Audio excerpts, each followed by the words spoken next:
100 quintal 150 quintal पर्यंत हळद होते. 100-150 क्विंटल पर्यंत. हा 150 पर्यंत मी घेतले. तर ते 150 पण क्विंटल तुम्ही डायरेक्ट विकूनच टाकता बाजारात? बाजारात नाही, घरीशी ते नगद पैसे घेऊन. दरवर्षीचा एकरी फायदा किती येते? आता 20,000 रुपये क्विंटल खपली, 10 क्विंटल झाली तर 2 लाख येते.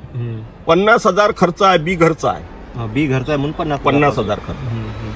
त्याच्यापाशी बी नाही, त्याने खर्च जास्त आहे. तरी किती खर्च येईल बी ज्याच्या घरी ज्याच्याकडे नाही त्याला? त्याने 1 लाख म्हणजे बी धरा लागत. म्हणजे बी 50,000चं होणार एका एकराचं. हा, आणि 2 लाखाची हळद होईल. बाय चान्स होय एखादी 15,000 खपली तर 1.5 लाखाची होईल. पण 1 लाख रुपये मुनाफा हब्बी राहिलं का झालास तर मी सोडणार नाही. पराठी कमी करून टाकी, हळद नाही सोडणार. हे इले वायगाव म्हणते स्वासिक. गेल्या वर्षी मी 21 लाखाची हळद विकली, 3.5 लाखाचं बेन विकलं. 3.5 लाखाचं बेन. हा, आणि 5.5 लाखाचं पचगुरू विकलं. हा, कचरा होत राहते तर नालीत राहिलं तर तणनाशक मारता येते. आता तणनाशक हळद ती खूप नाजूक आहे बा. हे बरोबर आहे, त्याच्यावर उडू नाही द्यायचं. मिरची ती पहिले असं म्हणत होते जुने लोक, अलकवाली बाई नाही पाहिजे, गेली नाही पाहिजे मिरची. तर ते बाई मारात एवढ्या 20-25 राहतात, तर 3-4-2 राहायचे असतात. त्याच्यात मी मिरचीत मात्र मी 10 एकराचा प्लॉट 10 वर्ष मिरची लावली. 4-2 सर्रास बाया राहायच्या. त्याच्यात मला काही चुड्डा नाही आता, काही नाही, तो फवाऱ्यानंच जायचा. नमस्कार शेतकरी मित्रांनो, आपलं स्वागत आहे आपल्या टू इंडियन फार्मर युट्यूब चॅनलमध्ये. तर मित्रांनो, आज आपण आपल्या व्हिडिओमध्ये 10 वर्षापासून हळदीची एक यशस्वी पद्धतीने शेती करणाऱ्या शेतकऱ्याची एक यशोगाथा मांडणार आहोत. सर, तुम्ही तुमचा पहिले परिचय देऊन द्या. माझं नाव ज्ञानेश्वर सकारामजी वारघणे. मी राहणार शेकापूर बाई, तहसील हिंगणघाट, जिल्हा वर्धा. मी 10 वर्षापासून हळदीची शेती करतो. 10 वर्षापासून? हा. तर पहिले 2 एकर करत होतो. 2 एकराचं बी वाढवलं आणि आता 10 पर्यंत आणलं आणि 10ची शेती करत आहोत. तर सर, सर्वात पहिला प्रश्न म्हणता येईल का हळदीसाठी जमीन. आता जर आपण पाहतो म्हणलं तर आपला यवतमाळ जिल्हा, वर्धा जिल्हा हा कापसासाठी, आणि तुमचा जो गाव म्हणता येईल जास्तीत जास्त तर आम्ही जेव्हा आलो तर कापसाची शेती जास्तीत जास्त. हळदी होते, सर्व प्रकारची जमीन आहे. हलक्या जमिनीत थोडस कमी होऊ शकते, भारी राहिली तर थोडं उत्पन्न जास्त वाढू शकते. भारी जमिनीत हळद चांगली होते का? हा, चिबड नसावी. चिबड नाही, भारी जमीन, भारी पाणी निचरा होणारी, विहिरीले पाणी असणारी अशी जमीन असावं. म्हणजे पाणी चांगलं पाहिजे पण देण्यासाठी. तुमची जमीन हलकी आहे की भारी आहे? मग हलकी जमीन. म्हणजे हलक्या जमीन थोडी कमी उत्पन्न, कमी थोडस, भारी येतात 15 क्विंटल 20 क्विंटल. सुरुवातीला एका एकराचं बी किती रुपयापर्यंत येऊ शकते आपल्याला? 50,000चं 10 ते 12 क्विंटल 5,000 रुपये क्विंटल भेटते. 5,000 रुपये. याच्या बियामध्ये पण प्रकार येत असेल ना, जसं म्हणता येईल का? एक आता तेवढी मला माहिती नाही, पण मी सांगतो. याच्यात बी म्हणजे हळदच लावल्या जाते. हळद नाही, हे बियाचा प्रकार म्हणजे गाठा चांगला 1 नंबर. पहिले उत्पन्न आले गाठा, गोल गाठा. दुसरा नंबर त्याच्यात घोडी चांगली. घोडी म्हणजे हेकडे येते अशा येते. आणि शेंग जे लावली तर त्याचं न कमी होते. शेंग जे हळद येते, हळद लावली त्याचं उत्पन्न कमी होते. सुरुवातीला तुम्ही हळद म्हणजे शेंग लावली का गाठा घेतला होता? घोडी लावली. गाठा भेटतच नाही, एका झाडाला एकच वर येते, गाठा कोणी शिकत नाही. म्हणजे पहिल्या वर्षी तुम्ही घोडी लावली. मग त्याच्यानंतर पहिल्या वर्षी तुमचं उत्पन्न किती होतं आणि त्याचं बियाणं किती तयार झालं? म्हणजे बियाणं मग 2 एकर लागली तर 2 एकराचं बियाणं तयार झालं, गाठा झाला तयार. गाठा म्हणजे त्याच्या बाद तुम्ही दुसऱ्याच वर्षी 4 एकर लावली असेल. मग थोडस शेंग गिंग असं मिसर मासर करून थोडस बी वाढवत गेलो बी. म्हणजे असं 4-5 वर्षात तुम्ही 10 एकराचं बी केलं आणि ते अजूनही 4-2 एकराचं लोकांनी विकत गेलो. दरवर्षी बी पण विकत गेले 4-2 एकराचं. तर आता असं म्हणता येईल, जर कापसाचं संघ जर आपण कम्पेअर करतो म्हणलं तर हळदीले एकरी खर्च किती बा? कापसापेक्षा जास्त नाही. म्हणजे दुसऱ्या पहिल्या वर्षीचा खर्च थोडा जास्त बियाचा. बी जर सोडलं तर मग खर्च नाही, बियाचाच खर्च आहे. लागवडीचा जास्त खर्च नाही. जसं डोबाले 3 डाव डोबा लागते, याले सरकी लावाय 1 डाव, खंगे काढा 1 डाव, हे करा, हे तसं नाही. 1 डाव टाकलं का झालं. तर जे आता म्हणता तुम्ही लागवड कशा पद्धतीने करता? हे बैल सारणी, हे सस्ती पद्धत आहे. वाफे पद्धत लावते लोक. वाफ्याले खर्च 13,000 रुपये लावायला लागते. याले फक्त 2,000 लागते. तर वाफे पद्धत म्हणता येईल म्हणजे ते बेड बेड फाडायचे, मग लावायची, मग ते मजूर आणायचं, ते पाईपाने माफ करायचं. हा एवढी भानगड नाही करायची आपण. तेवढे कास्तकारापाशी इथे बाहेरून मजूर आणा, आपल्याकडे बनत नाही, वाफे बनवता येते, पण मजुराचा तकलीफ आहे. म्हणजे सुरुवातीला मजुराची तकलीफ आहे. 13,000चा खर्च आहे, त्याला गाडी भाडं देणं आणि हे करणं. इतकं करून घेण्यापेक्षा 2 क्विंटल 1 क्विंटल कमी पिकली चांगली. हे आपल्या बैलांनाच तयार करायचं. ही पद्धत म्हणजे तुम्ही स्वतः तयार केली का ऑलरेडी? म्हणजे हे नांदेडकडे हेच पद्धत आहे. मी नांदेडला गेलो होतो. नांदेडकडे अशी लावली जाते. आपल्या इकडं चंद्रपूर जिल्हा वर्धा बेडची लावते. हो, आता जास्तीत जास्त आता आपण इथून 5-10 किलोमीटरवर 1-2 वावर पाहिले तर ते बेडवरच लावते. खूप मी सर्व माया गावात जेवढ्या हळदी आहे मी तेवढ्यानी सांगी आहे का तशी खर्चाची लावू नका, अशी बैलाचीच लावा. कमी खर्च होते, पैशाचा खर्च तेवढा येत नाही, परारटीपेक्षा जास्त खर्च येत नाही. म्हणजे आपण लावलं तुम्ही म्हणता सारे फळाचे बायाच्या हातानं टाकून घ्यायची, बैलांना माती टाकायची. आणि त्याच्या बाद येते आपल्याला पाणी नियोजन. स्प्रिंकल करायचं सुरुवातीला. स्प्रिंकल तर जे सुरुवातीला पावसाळा म्हणता येईल, तर पावसाळ्यातही लावता येते. लावता येईल, पण पाणी किती प्रमाणात पाहिजे बा हळदीला? नेहमी पाणी पाहिजे. नेहमी. उन्हाळ्यात जर लावली, उन्हाळ्यात लावली तर नेहमी पाणी, आणि आखाडात लावली तर मग वरच्या पाण्यावर. तर हळदीची लागवड आपल्याला कोणत्या महिन्यात करता येते? तशी मे महिन्यात केली तर चांगलं राहते. मे महिन्यात फक्त स्प्रिंकलनं काढायला. स्प्रिंकलनं वरचा पाणी आला तर मग, पण ते वरचा पाणी काही हातचं नाही आहे, पण ते स्प्रिंकलवरच घ्यावं लागेल. तर ते म्हणता येईल स्प्रिंकलर थिंबक. आता थिंबक नाही का तुमचं? हाय, तिकडं थिंबक वर लावतो.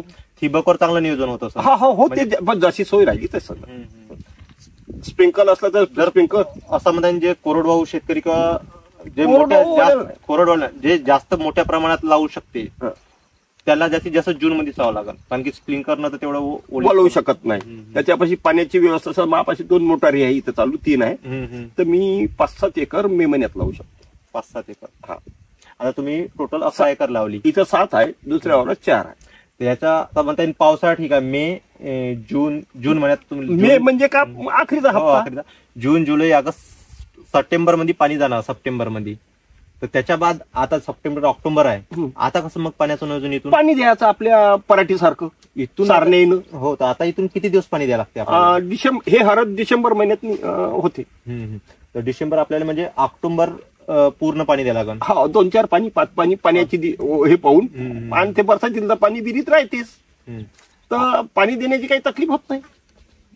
आता हळदीचं जे आहे खत नियोजन, आपण खत नियोजन मध्ये का करू शकतो? का करताय? आता व्यवस्था असली तर पहिले शेणखत टाकायचं सुरुवातीला. हा, टाकायचं. आता कोणाकडे नाही राहत. आम्ही वर्षाला 50 ट्रॅक्टर खत टाकतो. तेवढी हळद लावायची आहे तेवढ्या क्षेत्रात खत टाकतो. पूर्ण शेणखत बाहेर विकत आणून घेतो. हो का? दरवर्षी हळदीचा प्लॉट शेणखतानं करत जाता. दरवर्षी बदलावून आणि वर्षाच्या वर्षा उत्पन्न बदलवायचं. म्हणजे जागा बदलवायची. म्हणजे आता तुम्ही पुढच्या वर्षी इथं पराठी पराठी राहील 1 नंबर येईल.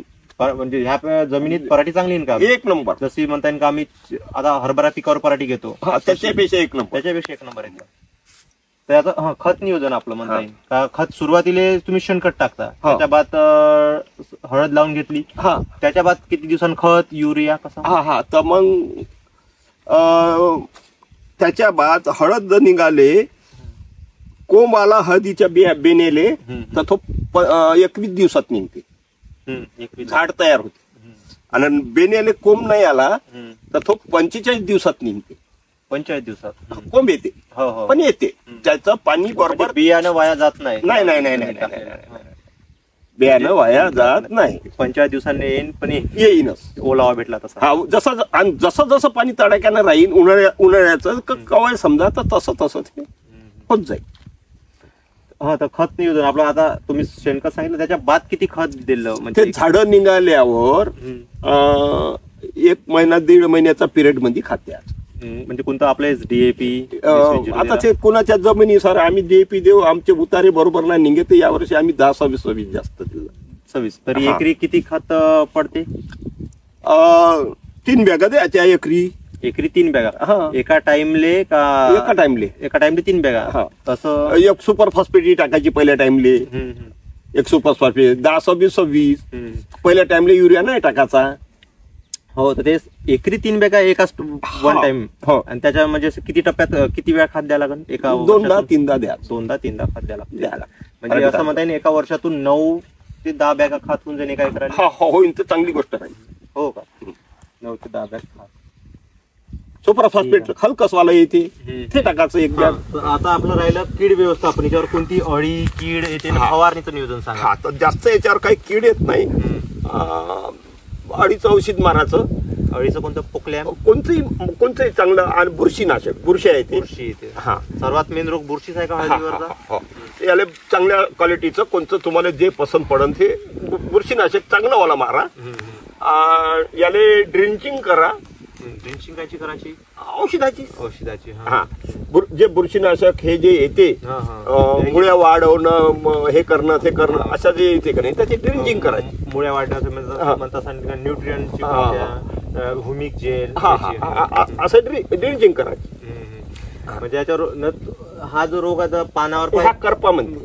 करपा आहे. करपा रोग घातक आहे का? घातक आहे. करपा रोगासाठी अडवण्यासाठी वातावरण जर तसं झालं का करपा मारून घेते. अति पाणी अति हे कीड नियंत्रण काही जास्त नाही येत. सर्वात मोठा रोग म्हणता येईल का? करपास आहे.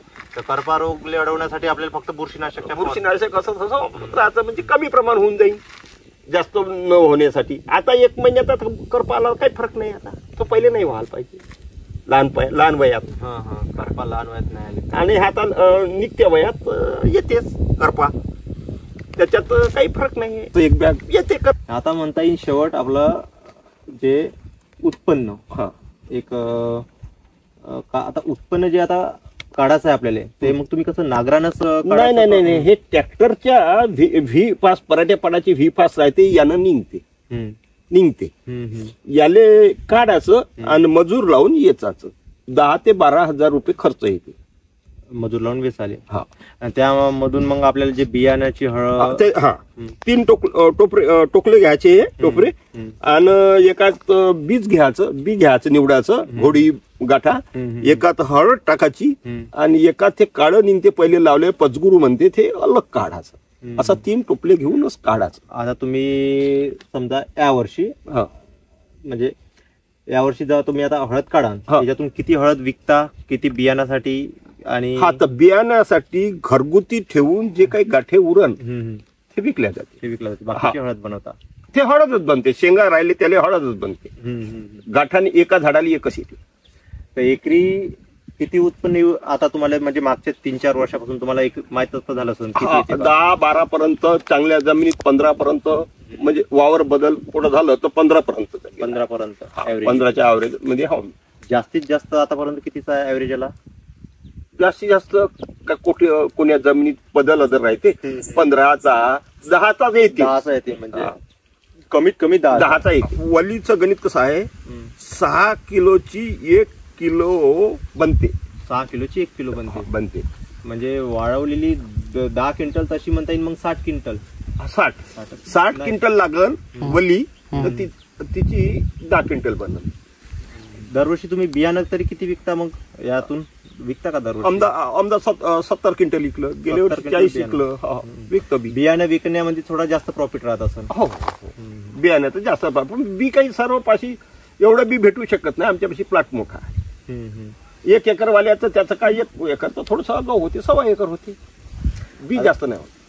आता असं म्हणता येईल का तुमची जी हळदीची शेती पाहून आजूबाजूच्या शेतकऱ्यावर काही परिणाम पडला? होते, पण त्याची हिंमत पैसे लावण्याची नाही.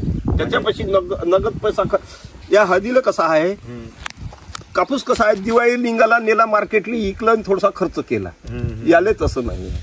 याले खर्च काढाले पैसे, उकडाले पैसे, हे सर्व पुन्हा हे. आणि मार्च मे महिन्यामध्ये याचे पैसे येते. तर आता म्हणता येईल तुम्हाला मागच्या म्हणजे 1-2 वर्षामध्ये आता सुरुवातीपासून आता 10 वर्ष तुम्ही जेव्हा हळद लावली तर रेट बद्दल सांगा बरं. म्हणजे रेट पहिले 8-9 हजार खपली पहिल्या वर्षी. 8,000 8,500. मग पुन्हा घसरत गेली 7,000 खपली. पण तुम्ही हळद नाही सोडली? हळद नाही सोडली म्हणजे कारण तर कापूसही ह्या 10चा 5 आले खपते ना. मग तशी हळदी खपते एखादा का होते. तुरी 11च्या आता 5 खपते खपते. मग ते काही लोकांनी सोडलं का नाही. मग सोयाबीन आहे तसंच. सोयाबीन केव्हा होते केव्हा नाही होते. 2 पोते झालं लोकांनी, आता 3 पोते झालं. मला तसं होणार नाही, मला घाटा नाही आहे. हळदीमध्ये तुम्हाला म्हणजे मुनाफा होईल म्हणजे होईल होईल म्हणजे होईल.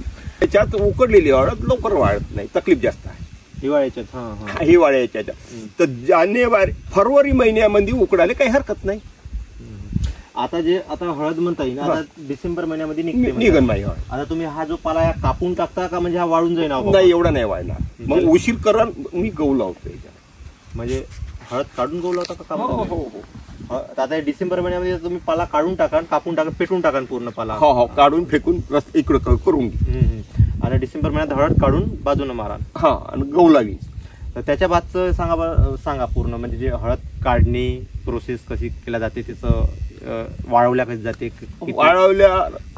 हळद काढणीपासून हळद आता काढणी म्हणजे काढली, जमिनीतून काढली आपण, काढली ढीग लगाचा. तर हे डिसेंबर महिन्यात जानेवारी महिन्यात थंडीचा मोसम राहते, वाळत नाही लवकर. हे समोर फरवरी मार्च महिन्यात जे टाकली तर लवकर वाळते. हात मग तिला पलटवायची अशी. जसं असं ढग मारून राहिला तर आपली ओल्या हळदी जाते, काही अंदरून खराब नाही होत. तिच्या उरावर पाणी गेला तरी खराब होणार नाही. ढीग राहिला कच्चीचा. कच्चीचा एकदाची पकली का थोडीशी पलटवणं, वातावरण बरोबर नसलं तर झाकणं, एवढं करावंच लागेल. म्हणजे आता तुमचं बघ एवढी 12-13 एकर हळद आहे, त्याला जे म्हणजे उकडणीचं हे ते बॉयलर एका दिवशी साधारण माणसं स्वतःच बॉयलर आहे, स्वतःच आहे. तर ते एका दिवशी 10 क्विंटल हळद उकडणं होते. त्याच्यासाठी लेबर किती?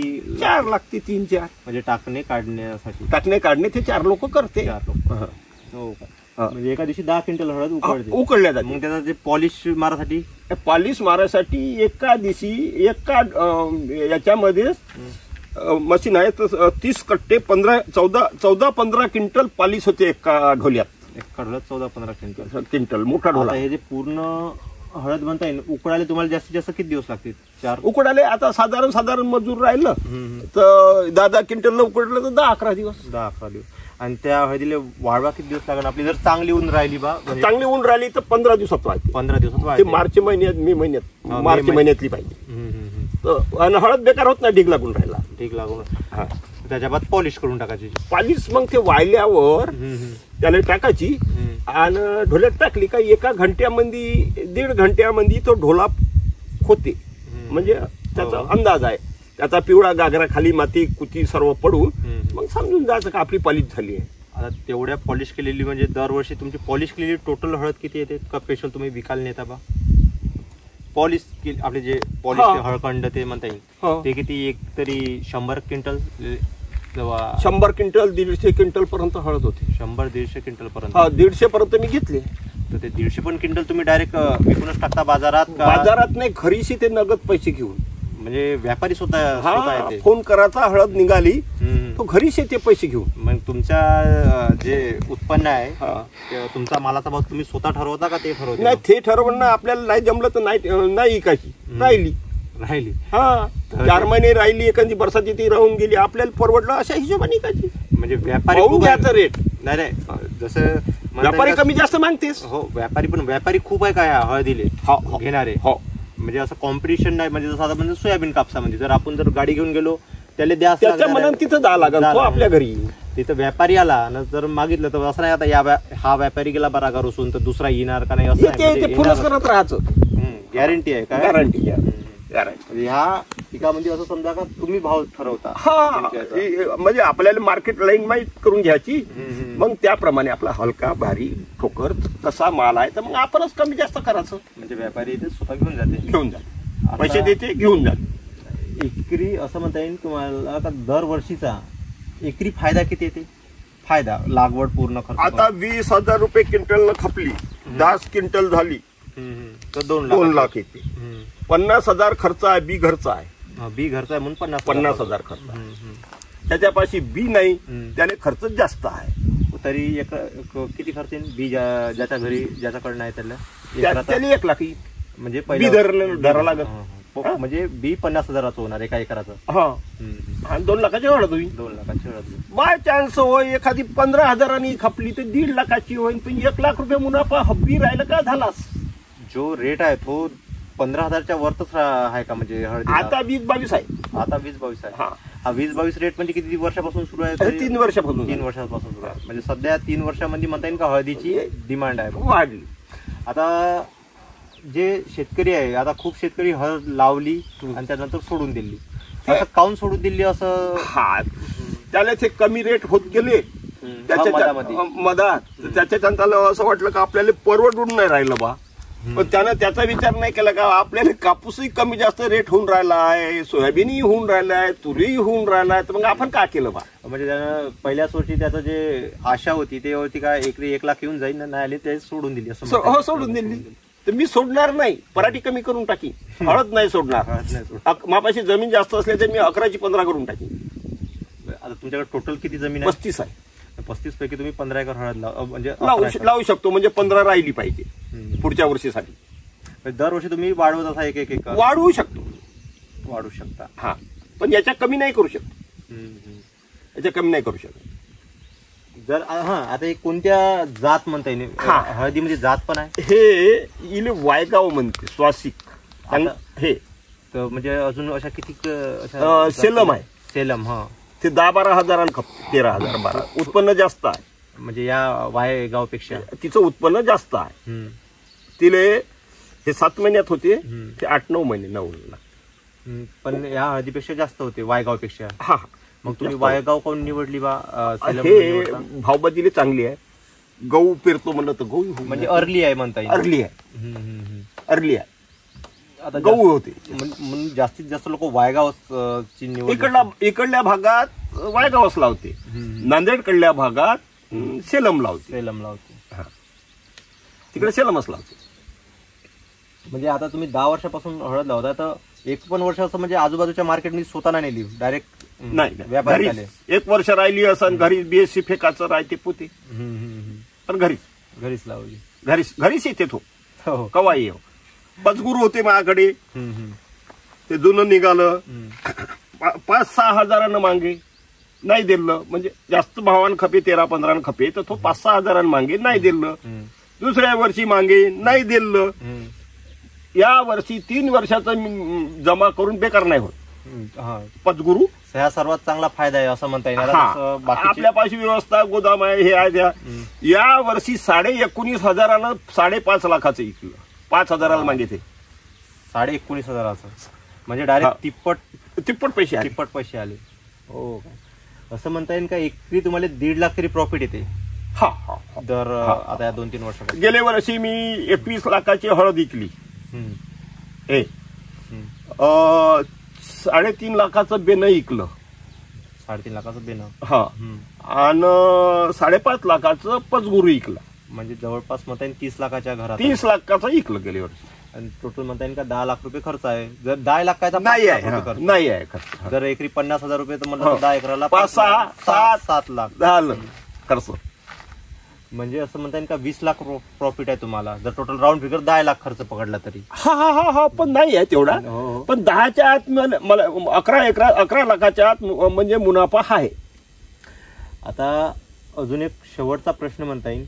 आता जेव्हा एकरी 1 ते 1.5 लाख रुपये आपल्याला म्हणता प्रॉफिट आहे, आणि आता आपण सध्याची या परिसरात म्हणजे या भागातली परिस्थिती पाहतो म्हणलं, कापसाची परिस्थिती किंवा सोयाबीनची, एकरी 10,000 रुपये प्रॉफिट. 10,000 नाही भेटून राहिले, त्याला कसं परवडत आहे?